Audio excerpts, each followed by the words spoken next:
movimento e muito mais, tá? Eu tinha essa coisa do envolvimento do jogo, era interessante porque eu cansei. Vocês que estão vendo, estão agora me assistindo, devem ter passado por isso também. Eu me assustava muito com o Doom. E isso me mantinha todo o tempo alerta e envolvido no jogo. Acho que era uma coisa legal também nessa proposta que o jogo traz, tá bom? Vamos lá para o slide. Uma outra coisa, né? Ele implementa a questão do som estéreo e impressão de realidade aumentada. Acho que isso é legal, por exemplo. Uma coisa que chama muita atenção no Doom com essa coisa de realidade aumentada é as plataformas de degrau que surgiam do nada. Era muito interessante, tá? Porque permitia aí distanciar o personagem da origem do som. Então você tinha um efeito sonoro que te fazia pensar que você estava afastado da fonte desse som. Isso era legal. Você podia dimensionar a tua posição, né? Calcular onde você estava, se você estava com algum risco, enfim. E a variedade de armas aí também tinha disponível no seu arsenal, tá? No arsenal que o Doom dispunha. E a ideia era essa, o personagem ele tinha que transitar no ambiente, na plataforma justamente para isso, né? Para desenvolver, para poder coletar o máximo possível de armas que ele pudesse, tá bom? Vamos lá para o slide. E aí, mais uma vez, né? A gente já falava sobre isso. E estratégia, gente, é tudo, tá? Com o marketing pesado, do ponto de vista da estratégia, né? O lançamento foi anunciado, olha só o que os caras que criaram o Doom fizeram, tá? Mas ele foi anunciado, mas o jogo foi disponibilizado no formato shareware. Essa foi uma sacada. Para quem não sabe, o que é o formato shareware? Você tem, por exemplo, a possibilidade de jogar o jogo, você tem o jogo em várias fases, uma possibilidade do shareware, né?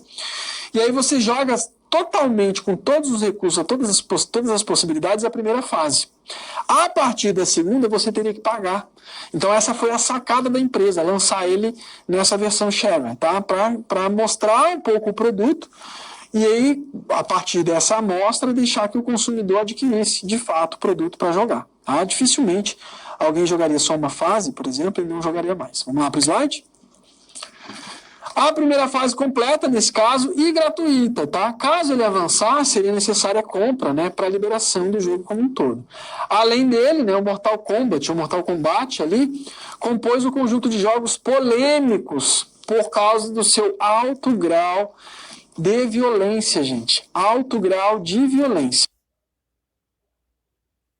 Isso que eu mencionei agora há pouco do Doom para vocês, tá bom?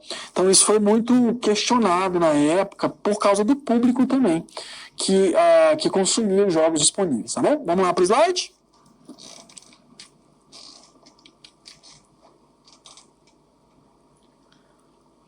E a gente continua agora na nossa atividade fazendo aquele exercício de montagem do jogo, tá? Vamos para o slide um pouquinho? A gente vai utilizar, lembrando, né, para quem não se recorda, a gente vai utilizar um pouco a linguagem JavaScript. Obviamente que alguns de vocês já conhecem essa linguagem, tá, gente? Então eu não vou entrar em muitos detalhes da linguagem, mas também vamos utilizar, como eu mencionei na aula passada, HTML e CSS. Eu vou tentar fazer uma jogada aqui. A gente começou a montar o HTML na aula passada. Eu acho que eu já estou com o código aberto ali na posição, mas aí eu vou tentar mostrar para vocês para a gente ganhar tempo, porque a gente tem essa atividade final da aula e a aula que vem para concluir ele, tá? Vamos para o slide? Então, só para fechar, HTML e CSS, tá? São em JavaScript, né? JavaScript vai ser basicamente para mexer no comportamento ali que a gente vai precisar fazer. Como a gente falou, a gente está desenvolvendo um joguinho clássico, então vamos lá para a tela do computador? Se eu estiver correto, gente, a gente parou nisso aqui. Acho, não foi? Por favor, me corrijam. Eu não recordo muito bem o que a gente conseguiu fazer. Acho que foi isso aqui, né? Então, o que eu preciso fazer aqui? Só para a gente lembrar, né? Eu criei deixa eu abrir isso.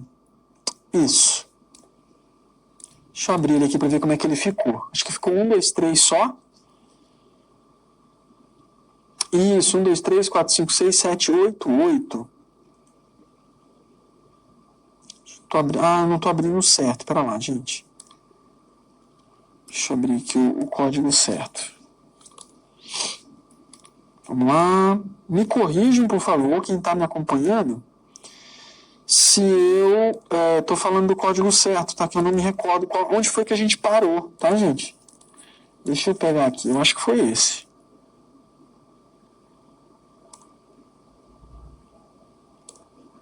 A gente chegou a fazer isso, 1, 2, 3, 4, 5, 6, 7, 8, 9. São as células? Acho que sim, né? Vamos lá. Então tá. Eu tinha feito, que não deu tempo da gente avançar. Tá, eu fiz as células, eu estou usando aqui, para quem não conhece, tá, gente? Eu coloquei uma borda, mas eu vou tirar essa borda aqui. Para quem não conhece, eu estou usando tabela mesmo em HTML. E aí o TR me permite criar as células, tá? Então eu coloquei 1, 2, 3. Se vocês notaram, ó, 1, 2, 3, deixa eu dar um zoom, eles estão assim, ó, 1, 2, 3, na sequência, na horizontal, tá? Então a gente tem que ter isso atento, tem que ser atento a isso, porque isso vai fazer diferença na hora da gente mexer no nosso código, tá? A gente vai precisar ter muita atenção a isso aqui.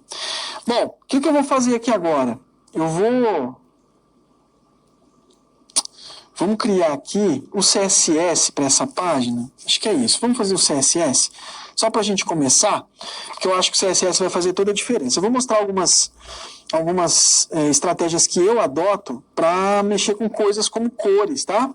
Então, o que eu vou fazer aqui? Ó? Eu vou criar um style, style. Vou criar uma seção estilo aqui do CSS.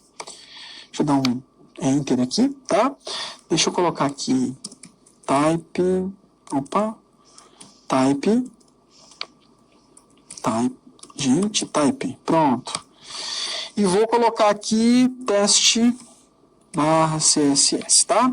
Então aqui dentro, só pra gente, eu vou destacar aqui, dar um enter, separar bem, só pra gente visualizar, como eu estou fazendo um único arquivo, eu vou fazer o código de CSS aqui dentro, tá bom? Então, primeira coisa que eu vou fazer, gente, eu quero definir, por exemplo, as cores.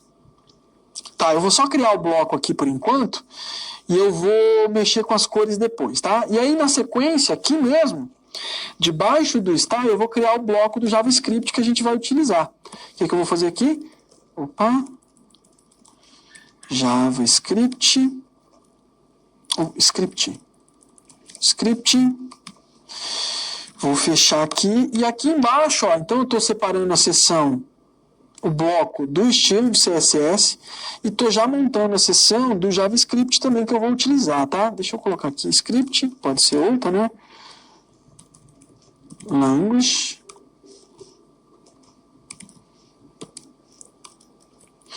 JavaScript. E vou colocar aqui o type também, tá? Para quem não sabe, gente, a gente usa o type para definir o tipo de linguagem que a gente está mexendo, tá? Teste JavaScript. Script. Java. Certo? Então, criei a seção do meu JavaScript, tá? Vamos fazer o seguinte, a primeira coisa que eu vou fazer aqui no meu JavaScript, gente, eu vou criar aqui, deixa eu colocar aqui, vou criar a letra igual a X, tá? Então, essa letra, ela está recebendo um X. Eu vou fazer o seguinte, ó. Vou fazer aqui, joga. Vou abrir aspas, chaves e fechar chaves e vou criar um métodozinho aqui para fazer um negócio legal aqui, tá? Vou deixar ele aqui vazio por enquanto e vou fazer o seguinte, uma outra coisa que eu tenho que fazer é colocar um identificador para as células, tá? Esse identificador ele vai ser necessário lá no meu JavaScript. Então, o que eu vou fazer aqui? Ó? Para cada TD desse, eu vou fazer aqui um ID recebe, vamos chamar de casa 1, para o lugar onde tiver 1, tá? Da mesma forma, eu vou fazer nos demais, tá? Então, eu vou fazer o seguinte, eu vou copiar aqui. Gente, eu estou copiando o que eu digitei no primeiro TD e vou colar nos outros, tá? Só que o que eu tenho que fazer? Eu tenho que trocar aqui, casa 1, casa 2, atenção a isso, tá? Casa 3. Aí eu posso fazer na sequência para não me confundir. Então, por exemplo, casa 4, casa 5, casa 6, então eu vou fazer aqui, ó.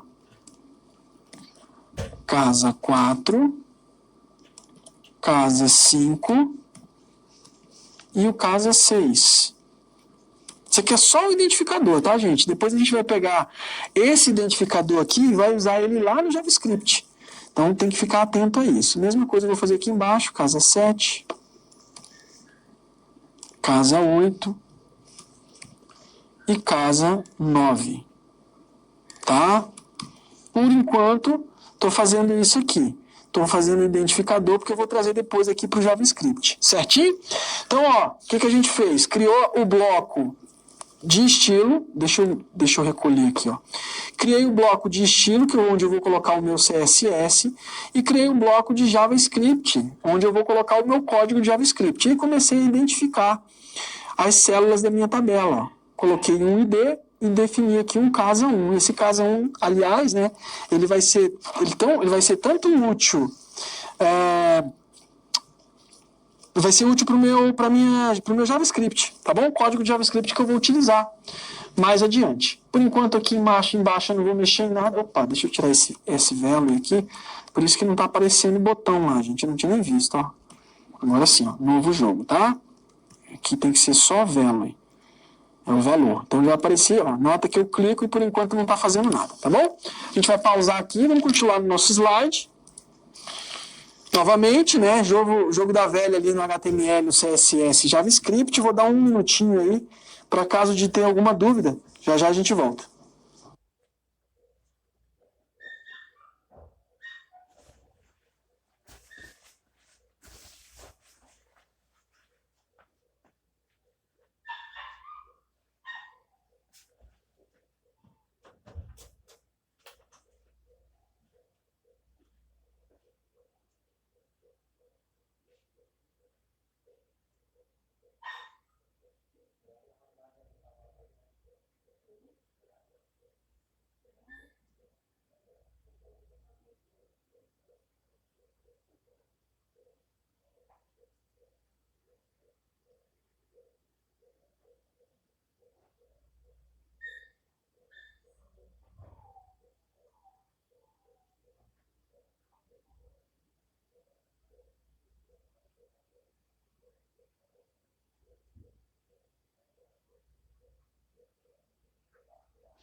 Vamos lá, voltando então?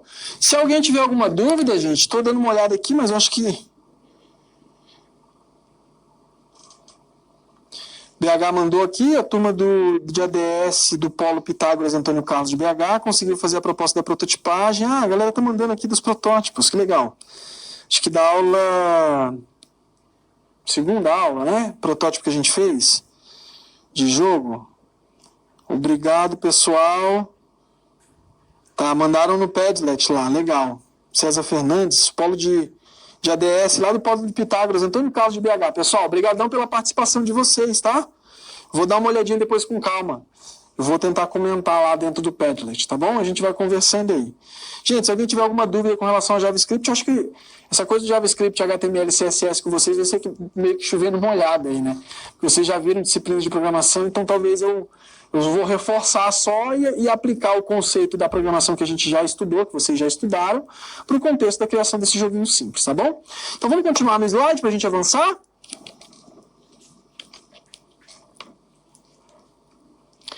E aí a gente vai falar um pouquinho da febre das Lampari, né? Lampari, que a gente falava na época, acho que a gente comentou numa aula anterior, sobre a questão de Lan House, né? Que a gente ia para Lan House, fechava Lan House, criava um campeonatinho ali, enfim, vem aí desse momento da história, tá bom? Vamos lá para o slide. E aí o que é LAN Party, né, gente? Termo criado para designar um grupo de pessoas, e aí, antes mesmo do que eu estou falando, já faziam isso, tá? Que se reunia com seus respectivos computadores, eu fiz isso, carreguei aquele caixotão de gabinete para cima e para baixo já, e que depois de configurados em rede, gente, serviam para jogar jogos, tá bom? Aqui tem uma foto, vocês vão ver um exemplo, e a estratégia da LAN Party era bem isso, né? Você carregava o seu próprio computador, você dispunha ali de um arsenal de tecnologia naquele ambiente e você, inclusive, aprendia coisas, né? Fora, inclusive, da questão dos jogos. Acho que eu vou falar mais adiante sobre isso. Então, elas foram uma febre muito grande, foi muito vivido intensamente isso, né? Eu mesmo ia para Lan House e a gente jogava Counter-Strike a noite toda. Teve uma fase que eu tive um colega na faculdade que ele tinha uma escola de informática, para vocês terem uma ideia. Então eu levava o meu computador para a escola dele, a gente configurava o meu computador na rede dele, os colegas que não tinham computador usavam os computadores da sala do laboratório de informática dele, e a gente ficava. Teve uma vez que a gente ficou jogando tão entretido naquela disputa, aquela rivalidade que surgia daquela brincadeira, que tipo, deu 5 horas da manhã e tava todo mundo antenadaço no jogo. A gente nem tinha percebido, nem deu fome, nem nada. Que tinha passado o tempo e já era 5 horas da manhã, tá bom? Vamos lá para o slide? Então, esses são exemplos aí de vivência dessas LAN parties, né? E as experiências das trocas, né, gente? O que são essas trocas aí? Além da conexão, que eu acho que a gente está falando aqui da LAN party ainda, tá? Além da conexão para compartilhar jogos, eu acho que isso era legal. A experiência de entretenimento, né, também existia conexão entre participantes do evento. Geralmente, longos esses eventos eram, né? E duravam algo em torno de 48 a 72 horas. Esses espaços, eles serviam também para networking e trocas de conhecimento, tá? Como, por exemplo, nas mais diversas áreas, né? Questão de configuração de rede. Acho que é uma coisa legal, né? Configuração de rede, criação de server, de servidores, né, gente? Tinha uma série de coisas que tinham que ser feitas e aí as pessoas trocavam esse tipo de conhecimento também. Sobretudo no que diz respeito aos games, ali que a gente está falando sobre eles, tá? Era também um espaço para demonstração desses conhecimentos técnicos, né? A troca das experiências em outras áreas, como, por exemplo, a programação. Então, existia muito essa coisa de solucionar alguma situação com programação ali naquele momento. Então tinha alguém no grupo que dominava essa coisa da programação e essa pessoa, ela aplicava esse conhecimento e compartilhava ele com o grupo, tá bom? Vamos lá para o slide. Aqui a gente tem um exemplo, né? Na verdade a gente tem um termo, o que é mod, né? A gente está falando de mod aí. E o que vem a ser esse mod, tá, gente? Mod, ele é uma abreviação para modification, tá? Modificação. É o termo utilizado para denominar mudanças, tá? Que poderiam ser feitas, pelo criador de um jogo ou por terceiros, tá? Uma outra pessoa que não aquele criador podia pegar esse jogo e fazer alterações nele, de modo a fazê-lo operar diferente do original. Então, daí vem esse termo mod. Aqui tem uma figura de um jogo que eu encontrei na internet, que é o Half-Life, tá? Existiu muito isso, tá, gente? Várias versões, ou melhor, outros tipos de jogos que foram criados a partir do Half-Life. Tá bom? Então, nós tivemos muitas vertentes, muitas variações, né, derivados desse jogo, tá bom? E esse mod surge nesse contexto, de você pegar algo pronto, criado por alguém, e modificar isso, e criar uma outra versão, uma outra proposta de jogo, a partir de um original, tá bom? Vamos lá para o slide?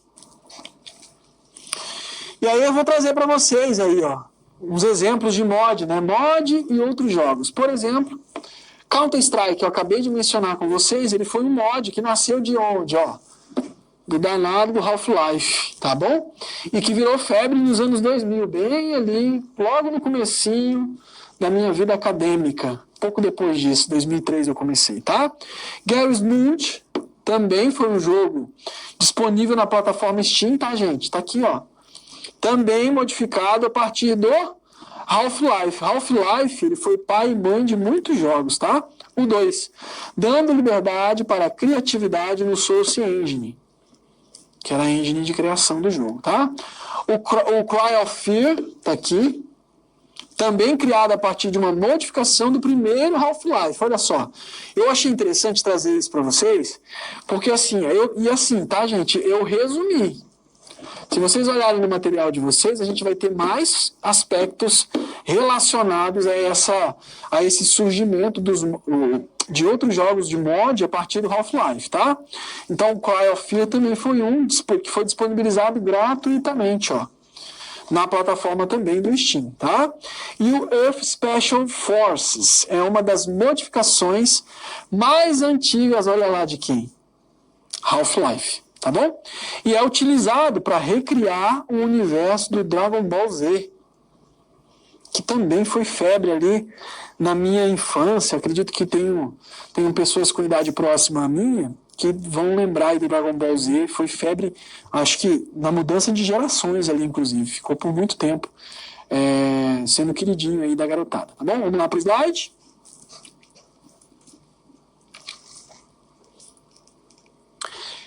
E a gente vai falar agora dos MMORPGs, né? O que é esse MMORPG, como isso surge, enfim, qual a proposta disso? Vamos lá para o slide. Bom, do papel ao digital, tá? Eu acho que, por isso tem essa proposta que eu estou falando do papel ao digital, gente, tem muito a ver com a atividade do fórum de vocês, né?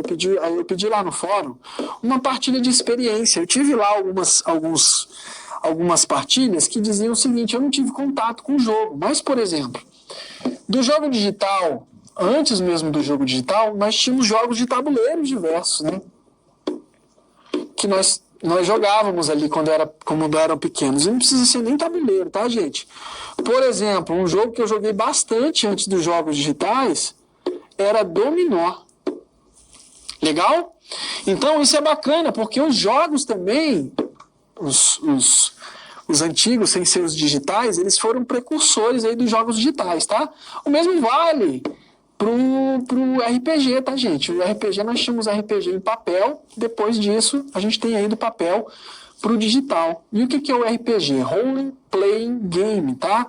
São jogos que apresentam como característica principal, e aí foi uma pegada do mercado interessante. Por quê? Porque a característica principal era a interpretação do personagem. Dentro dessa interpretação, gente, entenda a interpretação como, por exemplo, eu posso vestir o meu personagem de acordo com o que eu quero. Eu posso equipar o meu personagem com, sei lá, com equipamento, com armas, enfim, que eu quero. À medida que eu vou conquistando isso, eu vou equipando o meu personagem. Então, isso também tem a ver com a interpretação desse personagem. Mas, basicamente, no papel é muito isso, né? Você assumir um papel, assumir uma figura, assumir um personagem e viver esse personagem ao longo do jogo. Daí vem o termo RPG. Vamos lá para o slide? Basicamente, os RPGs, eles trabalham de forma cooperativa, né, os personagens aí, e existe uma história com um objetivo. Essa é a proposta do RPG, tá? No papel, ele é jogado em grupo, uma característica, né, e utiliza-se de uma mecânica, geralmente dados. Então, a gente tem muitos joguinhos aí que são baseados nos dados. Essa é a principal mecânica desses jogos, tá? Para estabelecer as ações. Como, por exemplo, pular casa, voltar não sei quantas casas, ficar parado, etc. Um dos RPGs mais populares aí é o Dungeons & Dragons, tá? Tá aqui. A gurizada mais nova vai conhecer bem esse jogo aí. Dungeons & Dragons, tá bom? Essa é a proposta. E aí nós temos os RPGs que a gente pode chamar de RPG computadorizado, tá? Existem gêneros de jogos criados como RPG, como, por exemplo, WRPG. Tá? Ou Western RPG. Foi criado na América e Europa. O MMORPG é um tipo de jogo também. É o Massive Multiplayer Online Role Playing Game, tá? Que tem basicamente, ele começa a ter uma popularidade nos anos 90 e hoje, principalmente, ele é muito forte, porque você tem ali no mesmo ambiente jogando milhares de pessoas de todo mundo, tá? Então daí vem o termo MM, né? Massive Multiplayer, né? Você tem vários jogadores que estão naquele ambiente jogando naquele momento, tá bom? E isso é muito forte até hoje, em muitos jogos de RPG. Vamos lá para o slide? E aí também surge o conceito de MMO, tá, gente? Massively Multiplayer Online, que é isso que eu tô falando agora para vocês. Esse tipo de jogo pode ser jogado online por muitos participantes, tá? Muitos participantes. Essa foi a proposta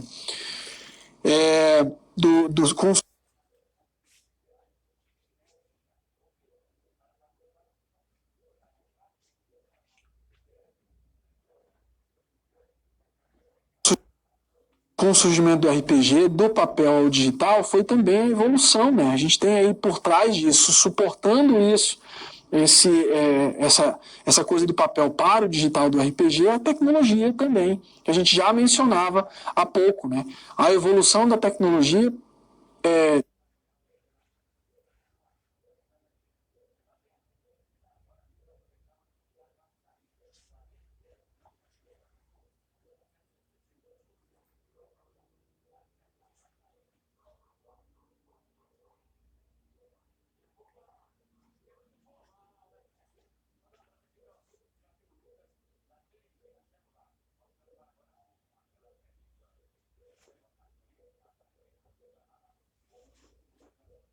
suportou esse crescimento, essa evolução também dos jogos, como a gente tem mencionado nas últimas aulas e principalmente na aula de hoje, tá bom? Vamos lá para o slide? Deixa eu ver se tem alguma pessoal de Minas Gerais só por enquanto, legal. Então a gente tem aqui, ó, alguns exemplos de MMORPGs, tá? O World of Warcraft. Esse aqui, gente, eu sou bem sincero em dizer para vocês, eu nunca joguei. Só que eu ouço muito, principalmente os meus alunos adolescentes do ensino médio técnico, falarem desse jogo. Eles comentam muito isso aí, tá? O EVE Online, tá? O Demonium e o Black Desert, tá? Deserto Negro, Deserto Sombrio, na tradução. Esses são alguns exemplos de MMORPGs que a gente pode trazer. Existem outros. Se você souber de algum, se você joga algum, compartilha com a gente aí no chat para a gente compartilhar aqui em aula, falar para o pessoal, para conhecer. Esses foram alguns que eu trouxe aqui para vocês, tá bom? Vamos lá para o slide?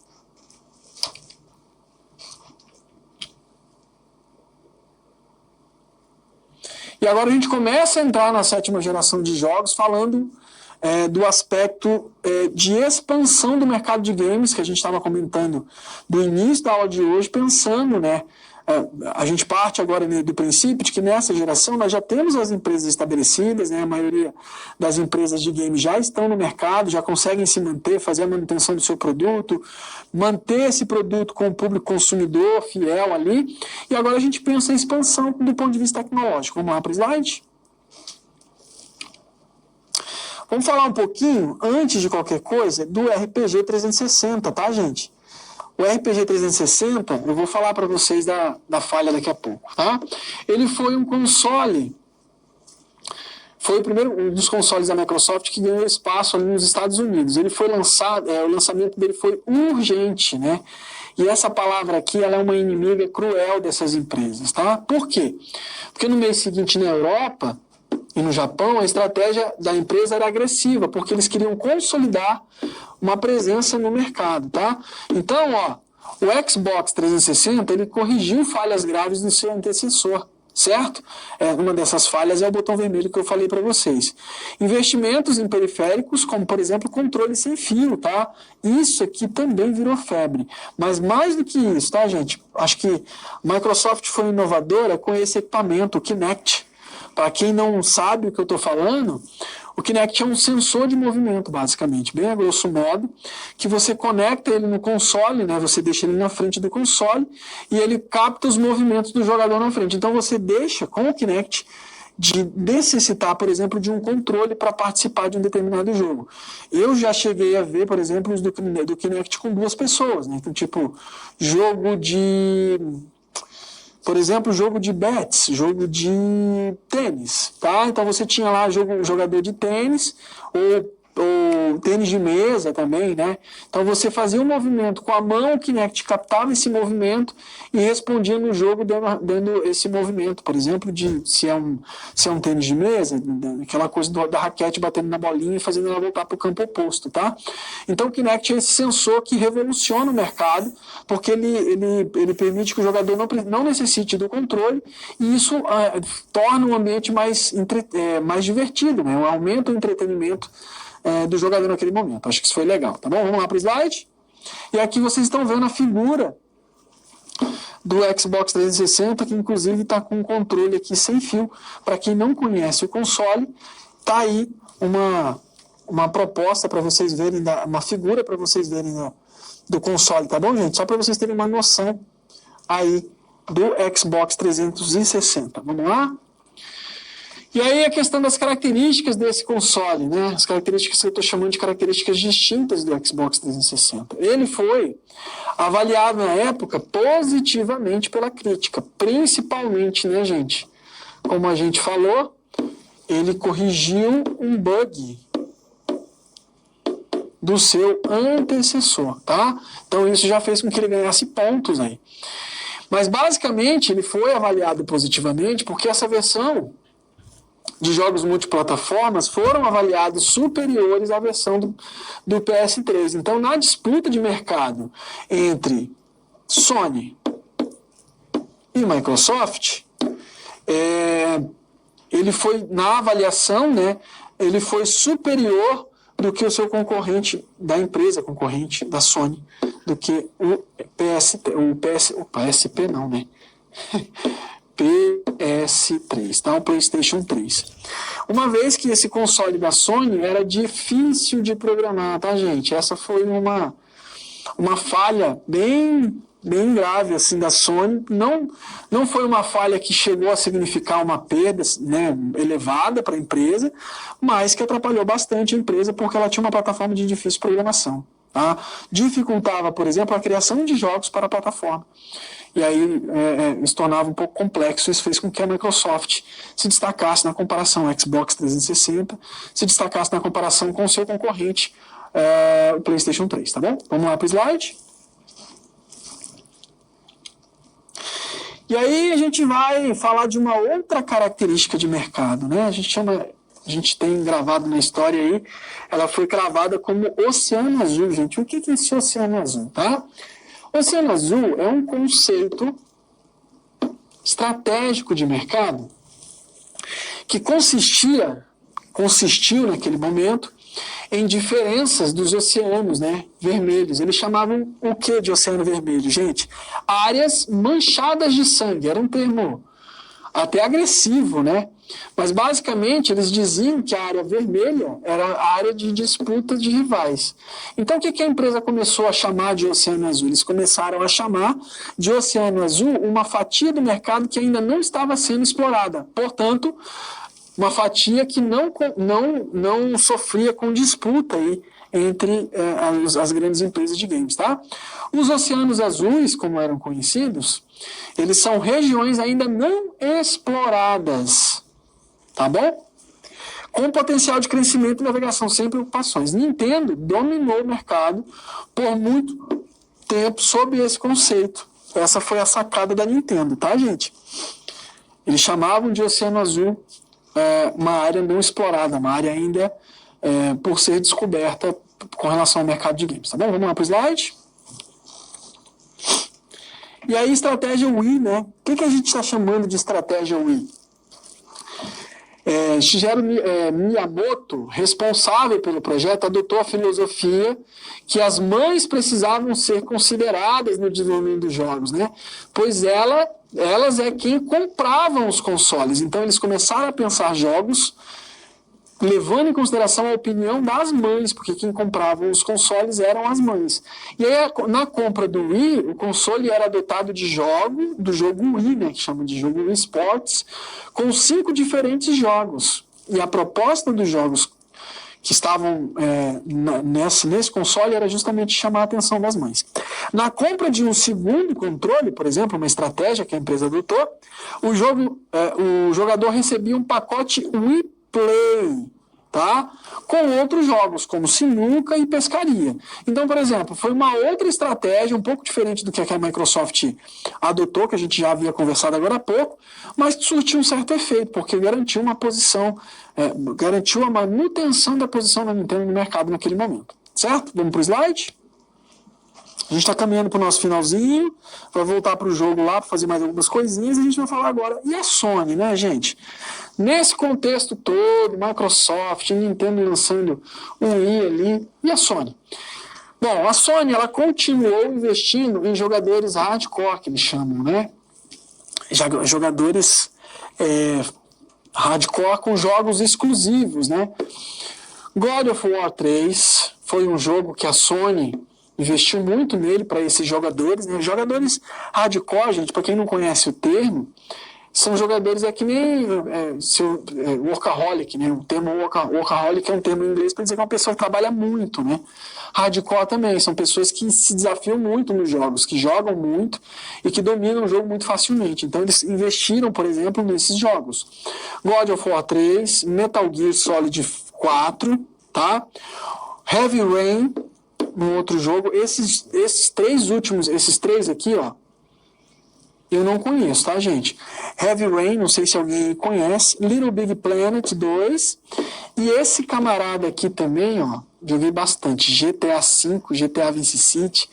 Foi febre, porque foram jogos que despertaram um interesse muito grande do público consumidor, assegurando a manutenção da empresa no mercado, tá bom? Garantindo que essa empresa permanecesse consolidando essa presença, tá bom? Vamos lá para o slide?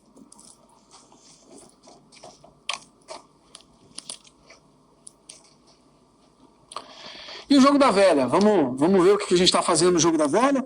Só lembrando, né? HTML, CSS e JavaScript, tá, gente? Linguagens que nós estamos utilizando para o desenvolvimento do nosso jogo da velha. Certo? Então, se alguém tiver alguma dúvida, manda aí para mim no chat. A gente vai falando sobre isso. Mas vamos lá para a tela do notebook. Continuar ali mexendo um pouquinho agora com a parte do CSS, tá? Então, por exemplo, deixa eu abrir aqui. Eu estou aqui com o código que eu já fiz, tá? Eu vou mostrar para vocês uma estratégia, porque, por exemplo, aqui no Style, deixa eu mostrar para vocês, ó. Eu posso fazer uma configuração de cores. Então, por exemplo, eu posso colocar...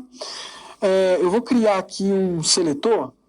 Esse seletor, gente, a gente vai usar ele... deixa eu pensar... Vai ficar... a gente vai ter que colocar ele em cada um desses TDs, tá?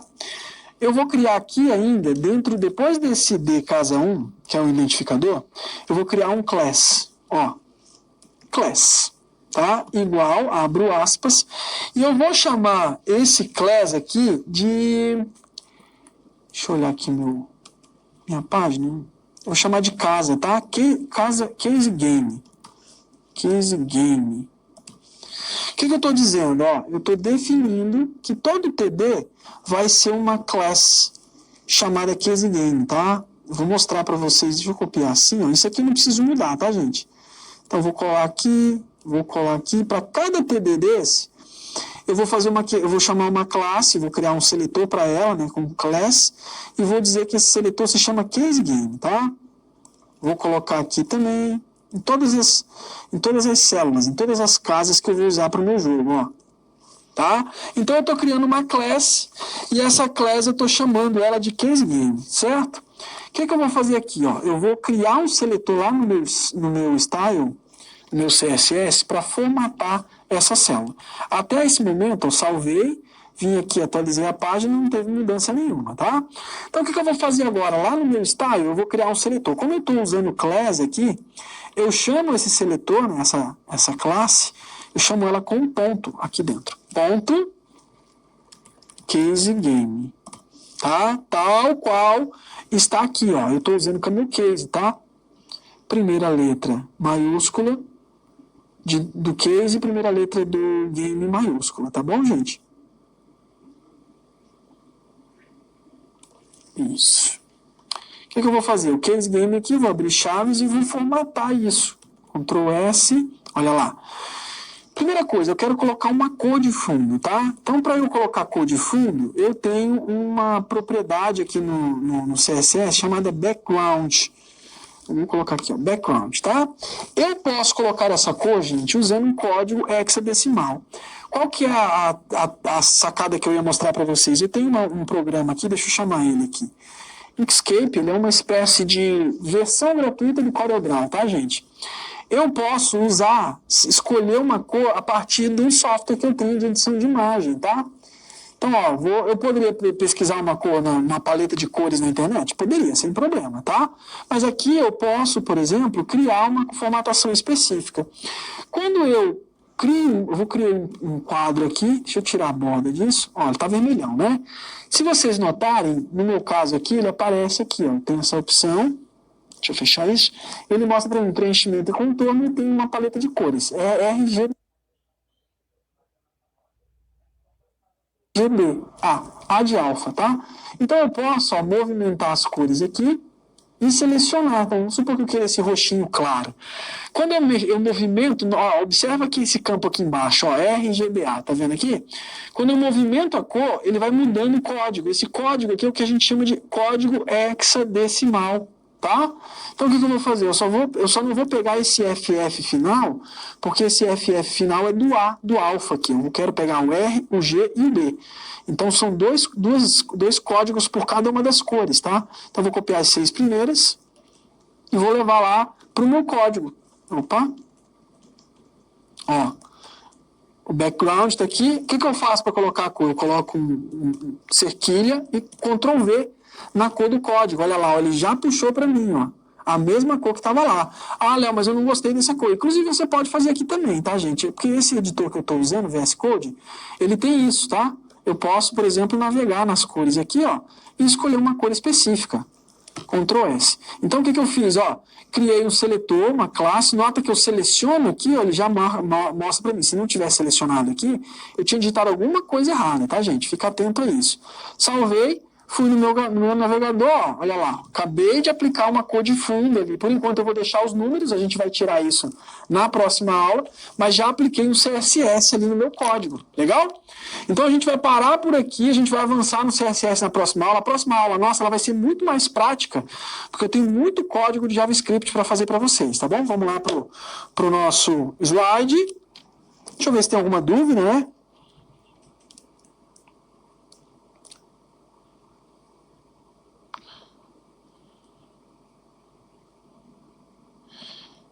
Acho que até agora está tranquilo. Esse JavaScript CSS, como eu falei para vocês, é algo que vocês dominam, né? Então a gente vai para o encerramento da nossa aula. Vamos só fazer uma recapitulação rapidinho? O que a gente viu na aula de hoje, gente? 6ª geração, a Microsoft entrando no mercado, os jogos em rede, né, as LAN parties, o MMORPG, 7ª geração e a expansão de mercado, como a gente mencionou, tá bom? E com isso, eu me despeço de você, agradeço a sua participação, agradeço você ter assistido essa aula.